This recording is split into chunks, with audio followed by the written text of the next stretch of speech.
pomme de terre 1000 francs yaa ngoone ne la sooy jënd kilo pomme de terre 1000 francs lay jar waaye sooy jënd 100 kilos pomme de terre dama la koy wàññi defal la ko 800 état donc ci microéconomie boobu la nekk calcul d'épicier boobu la état nekk c'est vrai mën na si gagner 50 milliards mais à quel coût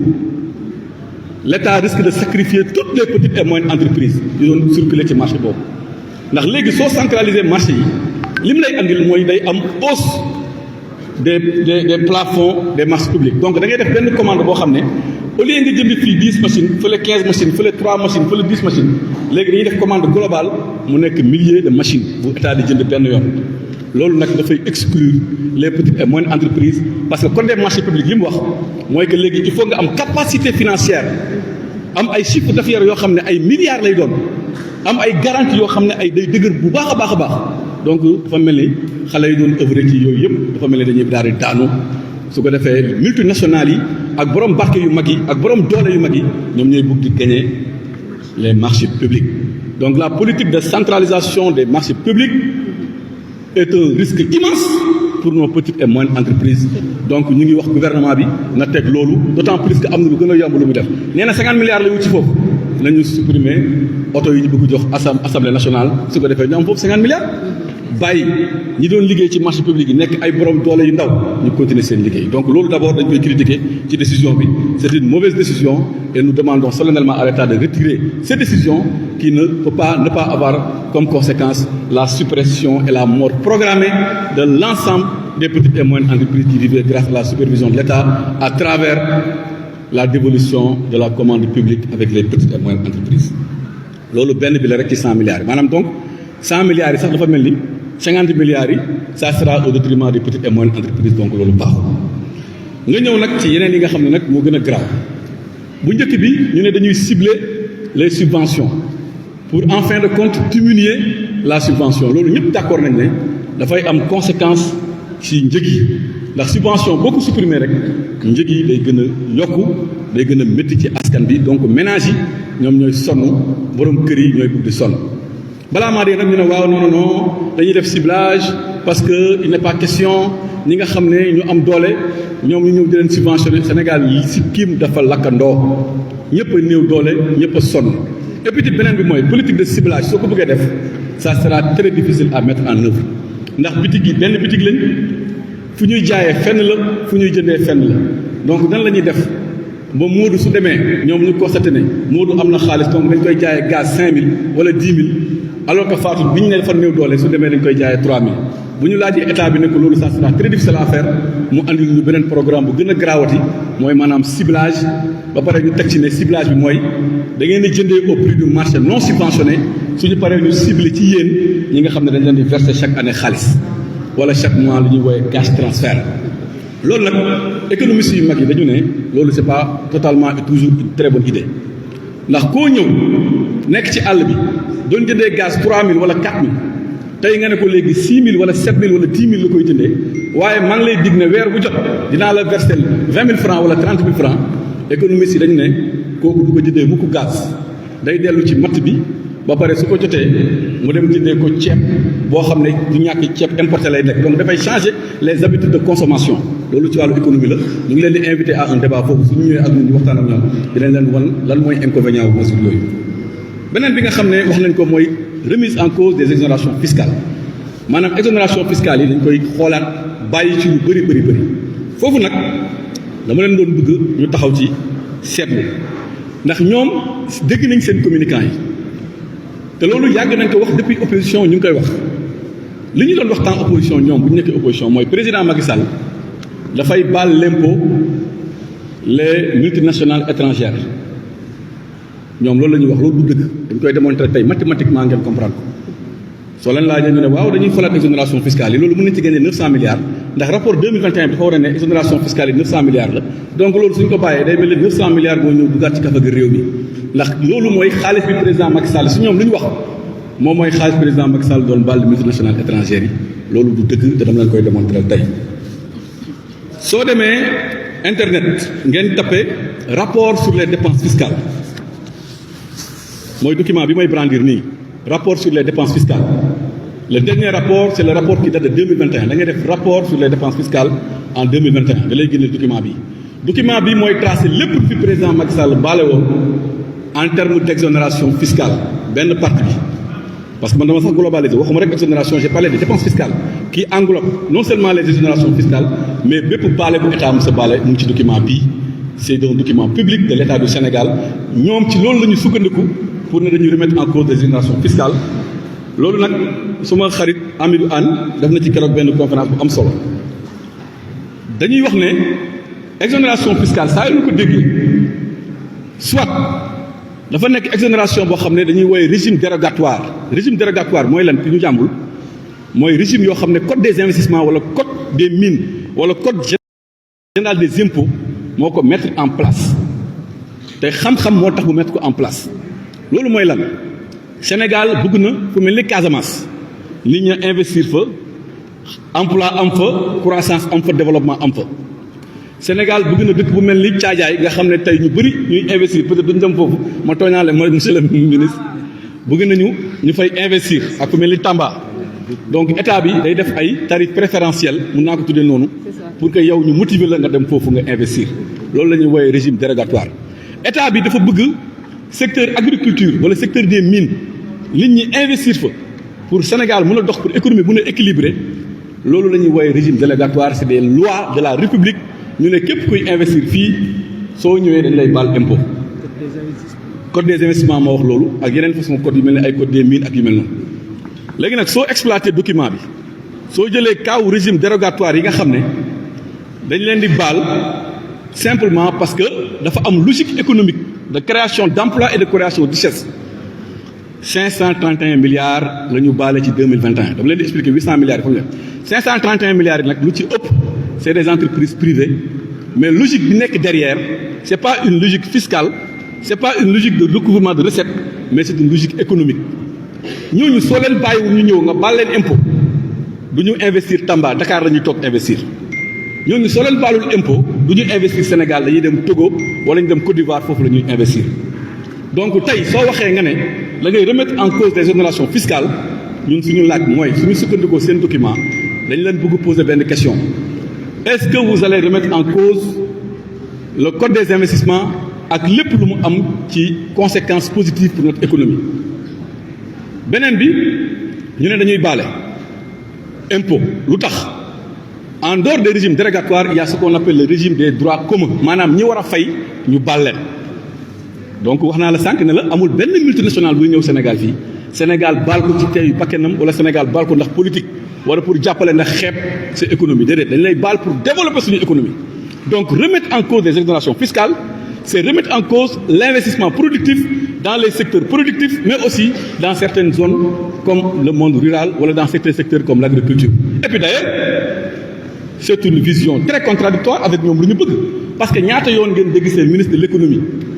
ak le ministre de l'industrie muy wër Sénégal naan dinaa mettre en place ay zones économiques et sociales loolu yéen journal leen koy dégg ñaata reportage ngeen def dégg ministre Serigne Gueye Diop naan way on va mettre partout des zones économiques et sociales mais comment tu vas mettre en place des zones économiques et sociales en voulant remettre en cause ce qui permet aux Sénégalais de venir investir dans ces zones économiques et sociales. Zone économique et sociale, c'est la zone par excellence des exonérations fiscales. Donc c'est une politique contradictoire, vouloir mettre partout des zones économiques et sociales, vouloir partout faire de l'investissement direct étranger, va pas remettre en cause les exonérations fiscales qui relèvent du code des investissements ou de manière générale qui relèvent du régime dérogatoire. C'est une politique contradictoire loolu du xam-xam lalu ko loolu baaxul nañ ko jël sànni ko fële bëggatuñ ko dégg bi nga xam ne nag mooy le régime de droit commun boobu moom mooy bu gën a grave boobu document baa ngi nii on vous le présente lépp lu ñu baale parce que dañ la baal impôt sénégalais yi nañu xam ne soo demee ci document bi da ngay gis ne 95,5% ñi ñu baal impôt dans le cadre des régimes de droit commun maanaam ñi war a fayuñu est-ce que xam ngeen ne 95,5% montant bi nga xam ne c'est évalué à 394 milliards xam nga ñoo ciy bénéficié wu les ménages ak l'État les ménages ak l'État maanaam kër yi mooy baal bi ñuy baal impôt maanaam comme taxe bi ñuy génne barki démb ne léegi dañ koy fay muy 10% droit de douane ci ceeb bi yooyu la ñuy éliminer loolu 95,5% yëpp ci ménage la. Donc en fin de compte ñun APR question bu ñuy poser mooy vouloir remettre en cause des exonérations fiscales alors que la moitié des exonérations fiscales relève du code des investissements qui a un soubassement économique ou bien de promotion économique, et vouloir remettre en cause 394,5% milliards du moins du régime de droit commun, est-ce que c'est pas matraquer fiscalement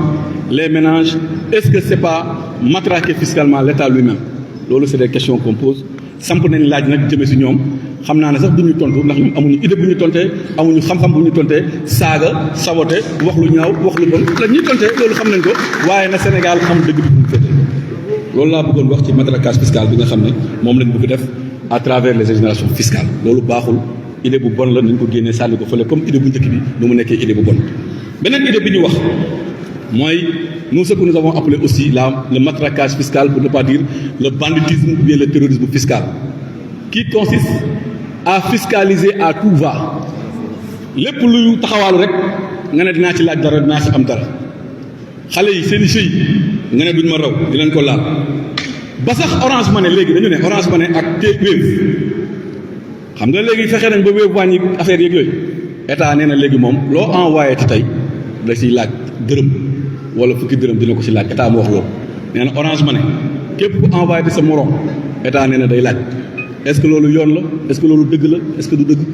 mu ne non seulement dinaa laaj ndax yaa def transaction rek allo sama yaay na nga def dinaa la envoyé 1000 francs état mu ngi taxaw ci buntu kër gi sooy envoyé mu dagg jël dugal poosam. nga ne da ngay jënd carburant ginnaaw moom bu mu la taxé ci carburant nga war a fay comme yëpp mu ne man tamit dama lay taxé waat ndax yow yaa fayee Orange Money. loolu la ñuy woowee ñoom seen document la taxation sur les activités marchandes maanaam soo demee jëndi ceeb ci bitik ginnaaw buy état nangoo TVA ba pare yow da ngay duraat beneen boo xam ne le fait que nga jël ko changé bu loolu kenn xam lu mën a andi mooy léegi da nga naan ceeb bi ñaata lay jar ñu ne 1000 francs waaye soo ko fayee Orange Money 1100 ngay fay de su ko defee nga bàyyi Orange Money bi ne déedéet man damay fay liquide donc day yàqal Wave yàqal xale yi liggéey Wave su ko defee Wave def comme Joni ni mu defoon daanu xale yi amatuñu liggéey ñëpp daanu Sénégal sànku loolu la ñuy li gën a am solo aussi boo xam ne bëgg nañ ko wax mu leer wax nañ ko Canal Horizon barki démb yokk nañ ko ne da ngay fay léegi 9% selon Orange na leen Canal na leen amul benn problème waaye man du ma ko fay de ñi nga xam ne ñoom ñooy consommer ci kër yi ñoo koy fay Orange daal di def lan Canal daal di def lan yokk 10% ci mbir mi donc gars yi seen yoon ñëw ci de loo ne waaw rek bisimilah fay ñu ne amul benn problème le consommateur final les ménages ñoom ñoo war a fay loolu il faut que sénégalais yi xam ko bi gën a garaaw na nga xam ne moo nar a tas réew mi mooy li ñu bëgg def nag ci le monde rural boobu nag dama bëgg ngeen déglu ko ci baax ngeen comprendre li mu bëgg wax état Sénégal moo xëy mu ne sous prétexte terre domaine national dama koy jox ay këyit te ñëpp d'accord ne terre yi nekk ci domaine national waa monde rural bi ñoom ñoo ko amee di ci bëy état moo ne man dinaa leen jox këyit sous prétexte au lieu mu defal leen ko gratuitement mu ne nag yéen béykat yi man état dinaa leen laaj 600 milliards ci ñetti at loolu ñoo ko bind noir sur blanc ligne 19 du seen plan de financement ne yéen béykat yi 600 milliards ngeen may jox ma wutal leen ay këyit alors que këyit yi béykat dañu ko doon am gratuitement 600 milliards nag pour suñu mbokk àll yi ñuy déglu nekk ci kaw gi 600 milliards mooy juróom benn téeméeri milliards ci ñetti at 600 milliards léegi nag 600 milliards yi pour la première fois dans l'histoire du Sénégal ñu jar a gis autant de francs CFA yi war a jóge ci monde rural bi di abonder les comptes publics loolu ñàkk yërmande la ku saraxul gumba bàyyi ko ak yalwaanam ñoom ñu ne 600 milliards dañuy laaj monde rural ban monde rural moo fi moom lu boobu 600 milliards loolu c'est choquant loolu dafa naxari suñu xol neexul ndax loolu lu yéeme la lu tiis la li ñu xamoon ci monde rural xam nga mooy lan soxla ngeen bourse sécurité familiale ndeysaan ñu def cash ñu jëlee ci keesu état jox leen lu ñu xamoon ci monde rural mooy soxla ngeen couverture maladie universelle ñu génnee ci kees bi jox leen waaye état buy taxé di taxé ba fekk ay pauvres baykat di leen taxé lu mel ni 600 milliards te 600 milliards mooy l'équivalent de 5 années de campagne agricole 5 années de campagne agricole yéen ñëpp journalistes yi xam ngeen ko campagne agricole bi passé ñaata la woon du 125 milliards 125 milliards par 5 ça te fait 600 milliards loolu mooy une façon détournée de dire aux paysans dañuy désengagé wu ci campagne agricole léegi yéen a koy financer seen bopp comme que ñemewuñu wax loolu nag ñu utiliser ay artifices pour ne leen léegi jox leen ma 600 milliards su ko defee ngeen mën a am campagne agricole les paysans yërëmuñ leen bugguñ leen te jàppalewuñ leen ndax ñëpp xam nañu ne tey état su fekkee dafa ñëw def campagne agricole andi engrais andi semence ñun ñëpp xam nañu ne béykat yi seen contrepartie sax pour ñu joxe ko jafe-jafe la nekk ak problème la nekk léegi tey nag yemoo foofu nga nekk waaw sa këyit bi pour nga mën a am këyit bi foo ko joxe 600 milliards lu ñu ci gis nag ay danger yu garaaw la gis nañ ci que ne suñu moytu ni paysans yi nekkee à la merci des usuriers ak ñi nga xam ne dañuy profité seeni souffrance pour di leen jox xaalis loolu lañ nar a mujjee ak béykat yi su ko defee suuf si dafa nar a mujjee ci loxo ñoo xam ne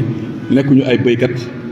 te loolu musiba la loolu nag vraiment laaj na sax dialogue national ndax loolu vraiment ñun duñu nangu sax ñu def ko ndax ñoom xam nañ ne fii ak ñeenti at dañ fiy jóge ñun suñu ñëwaatee incha allah en 2029 bëgguñu topp ay këyit yoo xam ne ci ay loxo yu mu nekk tàbbi nekkul ay loxo béykat loolu moom ñu duñ ko fi nangu fu laajee ñu suñu bakkan bi nañ ko joxe mais loolu kenn du ko fi nangu kenn du ko fi def